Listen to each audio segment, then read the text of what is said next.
Dan Campbell was asked about Sean Payton, and if you remember, Dan Campbell coached under Sean Payton. He really credits Sean Payton for all things that he's learned as a coach, his philosophy. So he was asked, "Hey, Sean Payton, what's that going to mean to you going up against him?" And Dan Campbell's like, "He will embarrass us if he gets the chance to." And I was just like, "What?" Like I thought he was gonna be like, "Yeah, he used to babysit my kids," or just straight up. It was like I just thought there'd be some sort of, yeah, cool. It's been great to see him. It's like he's going to embarrass us if he gets the opportunity. And so here are the three opportunities that we could get embarrassed. Turnovers. And Pride of Detroit has this this three biggest issues, and are they fixable? Well, here's where Sean Payton and the Broncos are going to look to take advantage and embarrass us. And I'm a little nervous now because Dan Campbell was so adamant about it. So here it is. First 6 games, 6 turnovers. Beautiful. Last 7 games, 14 turnovers. And I agree with this. It's easy to say, just take care of the ball. We'll be fine. Just take care of it. But turnovers are a byproduct of the other team's faster.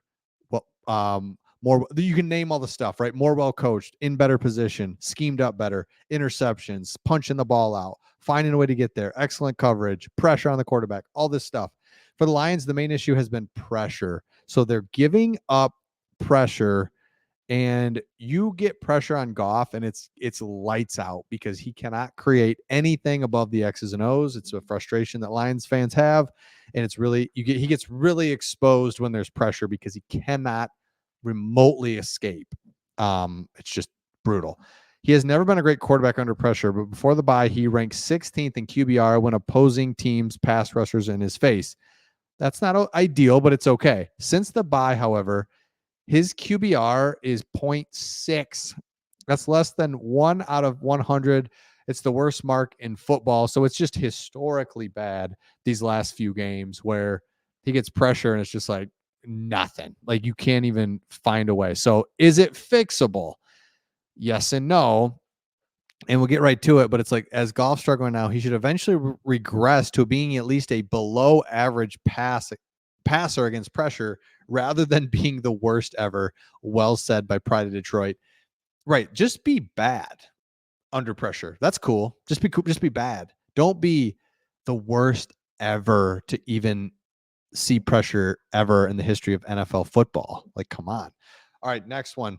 But here's the thing. The Broncos are first in NFL in takeaways, 18th in sacks. So they get interceptions. They fly around the football. They punch the ball out. They bring pressure. Great. Next one, coverage. The Lions have been playing pretty poor coverage all year. And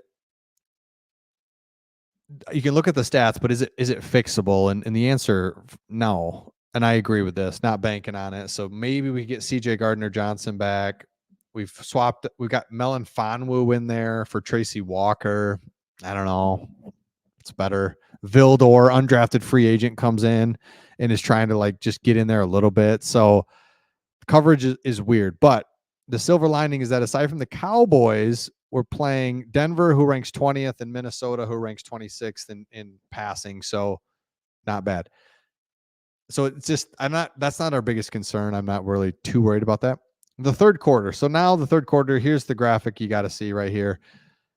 First quarter, boom, what's up? We're plus 24. Second quarter, plus 30. And then the third quarter, it's negative 38. And it's just so weird because you go the first quarter, it's just, you come out of the locker room, it's 17-17 or it's 10-10 or it's, the game is still in the balance at halftime. And every halftime, it's pretty much, what are we going to do? And then the third quarter comes and it's just like, now we're behind and we go into the fourth quarter and it's like, what just happened? So that third quarter just don't have to be plus 24 here. Just need to just make it a wash. That'd be great. So that's a bad deal. Third quarter, who knows why that's going on, but I don't like it.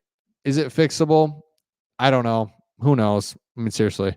But here's the Broncos, Vikings, and Cowboys in the third quarter. They're not good either, so that's fine. So Sean Payton is going to try to get pressure and turnovers. I mean, I just don't see Sean Payton coming in and not being aggressive. He's going to be so aggressive to show, first of all, his protege, watch this. You think you're aggressive? Watch how aggressive he is. I expect fakes. I expect all kinds of stuff, onside kicks.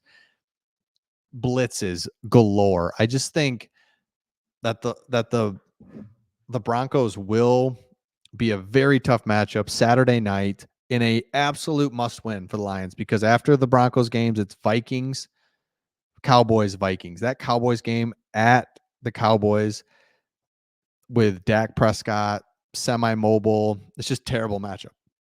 I don't like anything about that matchup for the Lions.